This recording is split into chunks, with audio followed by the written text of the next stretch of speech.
I think what's important at least in my brief presentation, is the reflection of a practitioner, somebody who is trying to do this work on the ground, and from time to time gets a little frustrated because the lack of practical and applicable strategies to actually advance these efforts. What's known, what Paula Braverman so brilliantly pointed out, and Paula, by the way, I need some of those slides. They're great slides. Is known. It's known through the World Health Organization's work, through a number of other countries that have advanced this kind of understanding of the role of the social determinants of health, notably poverty. But the actual practice that follows from that is not well understood, even in other parts of the world. So I think the real work is going to involve developing that practice. Now, this conference, at least I was led to believe it was about beyond healthcare coverage. So my focus is really outside of the healthcare system, although I spend a lot of time in the healthcare system, and it's part of the reason I'm here today. I got a little frustrated trying to treat social ills with pills, quite frankly, and found that there had to be a better way to address this kind of work. So let's see if this works. So I went to Johns Hopkins Medical School, and I apologize for the, I'm going to go through this pretty quickly, but Paula has a very similar sort of framework. I spent $100,000, and this is what I learned about health, and that is that bad behaviors lead to a higher risk of disease, and that higher risk of disease leads to a higher rate of premature death. Genetics has a role there somewhere. Individual health knowledge has a role. But healthcare access was really the thing, and I grew up in Canada, where there is universal single-payer health care, and it was sort of a no-brainer to me when I got to the United States to try to point out to people, hey, you know, it doesn't make a lot of sense not to have people insured because it just makes things much worse. And I actually went and worked up for Ted Kennedy up on Capitol Hill for a while I was in medical school, and became sort of very quickly aware of the fact that the policy understanding of this was there. The political will to do it was not. And that sort of changed my whole career trajectory in a very unusual way. So it became clear to me that health does not equal health care. And it's not even close. And Paula raised and did a very compelling data presentation which proves that point. But still, the conflation of health and health care is overwhelming in this society. It's overwhelming in public health practice, even amongst people who should know better. And following from that, health disparities do not equal health care disparities. Health care disparities are a subset of health disparities. Health disparities are much larger and are related to forces in the larger social environment that create and constrain people's opportunities and the ability to be healthy. Okay, now so very quickly, I like to point this out. I'm a county health officer, as is Janet. And our job is to officiate over death. This is what we do. And I tell people we're all going to die, but in Alameda County, you're not dead until I say you're dead. and what that means is that until your death certificate comes across my desk and gets my signature, you're not officially dead. And so I can say this death certificate has not been completely filled out. Send it back. We got to know what the person died of. We got to know where they lived. We got to know how old they were and their race, ethnicity.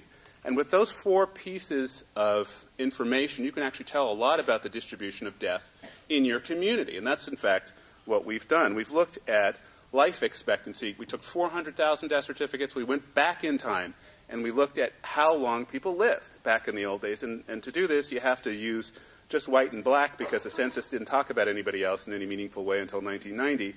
So when you go back, you can compare white and black and other. In this case, we have white and black, and you can see that back in the 1960s era, about a 2.3-year life expectancy differential between whites and blacks in Alameda County. In 1980, it was about 5 years, and today it's about 8 years. So despite all of the increases in medical technology and what have you, and people like me who went to very expensive medical schools with the mission of trying to change to produce health in communities, particularly low-income communities of color, we're failing, at least in Alameda County. And we're failing quite dramatically. It's not sort of like, yeah, you know, are things sort of like about the same? This is actually pretty profound failure. And so it's important for us to try to understand how to change these outcomes. Granted, it's death, and death is, you know, an accumulation of a lot of different factors that affect health. We use death because, like I said, I keep death certificates. We also want to use other measures of health, other health indicators, and we're getting better at that. But death, thus far, is the most comprehensive data set that we have, and so we use it. We can also take death and we can plot it geographically. And this is the key message of what I'm trying to say to you, and that is that place matters in public health practice. You've got to understand the context in which people's opportunities are forged in order to try to change that context to be able to set them on different trajectories. The odds of living healthy, long lives vary dramatically depending on where you live. I tell people, give me your address, I'll tell you how long you're going to live.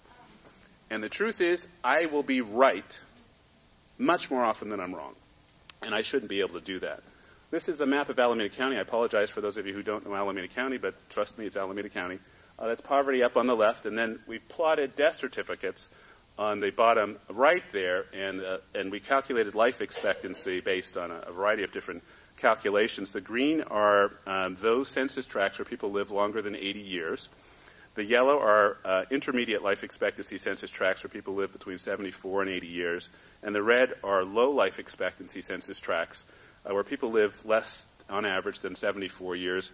Those are death hotspots. Those are places where death is concentrated in Alameda County. You can take these two maps, they're both at the census tract level, and you can plot a simple bivariate analysis putting life expectancy on one axis, poverty on the other axis, and you come up with this relationship, which is, in fact, a poor man's social gradient. This is what this is. This is the cost of being poor in Alameda County measured in death. And we call this the true death tax. This is what it costs you to live in a poor neighborhood in terms of years of life. We can do that for Alameda County. We can do it for our neighbors, San Francisco on the top right. We can do it for Contra Costa. We can do it for the Bay Area as a whole. And we calculate that roughly $12,500 in household income buys you a year of life in the Bay Area. And we also have been working with health departments around the country to try to replicate this relatively simple analysis. We've done it now in Baltimore, New York City, Philadelphia, Hennepin County, which is Minneapolis, St. Paul, the state of Colorado, and for California as a whole. And the slopes are almost identical in many cases. The point is, none of these jurisdictions has a flat line or anything even approaching a flat line. So there's a cost of being poor that you can measure in death in every major community that we've looked at around this country. And that's our challenge in public health, is to try to flatten out that line. So again, this is where place becomes the focus of public health practice. I have 150,000 or so people that are uninsured in Alameda County.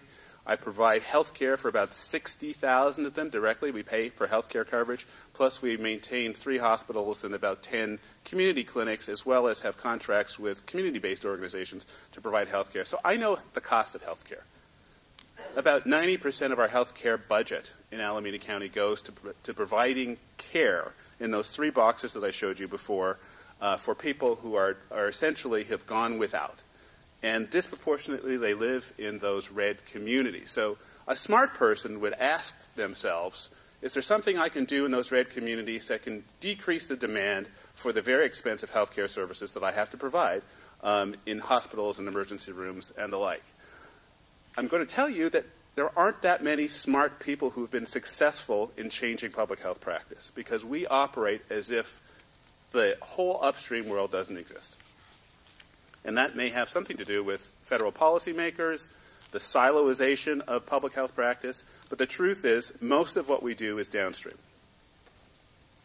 So we have a framework. It's very similar to the one Paula showed you earlier. It's not meant to be an explanatory framework. It's not a logic model that is the holy grail. But what it does is allow us to sort of focus our work on key intervention points where we think it is important for public health practice to go if we want to change health disparities in our lifetimes.